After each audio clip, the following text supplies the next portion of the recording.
ଲାଗୁଛି ବଢ଼ିଆ ଲାଗୁଛି। ଟିକେ ଲୁଣ ହେଇଗଲା। ଦେଖା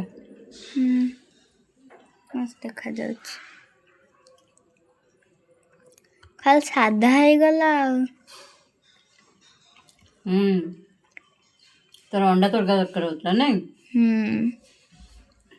ଦେଖିଆ ବୁଧବାର ଦିନ କରିଦେବି ନହେଲେ। ଆଉ ପୁଣି କ'ଣ କହୁଛୁ ପିଆଜ ବି ଖାଇ ହବନି। ମନଟା ଦୁଃଖ ହେଇଗଲା ଆଉ। ଫେବରାଇଟ୍ ଜିନିଷ ହେଇକି ବି ଖାଇ ହବନି। ଟିକେ ଲୁଣି ହେଇଯାଇଛି।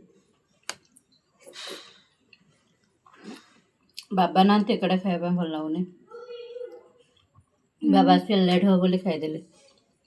ଆଚ୍ଛା ରହିଲନି? ଭୋକ ଲାଗିଲାଣି, ବାବା ଆସିବା ଲେଟ୍ ହବ କହୁଛନ୍ତି 9ଟା।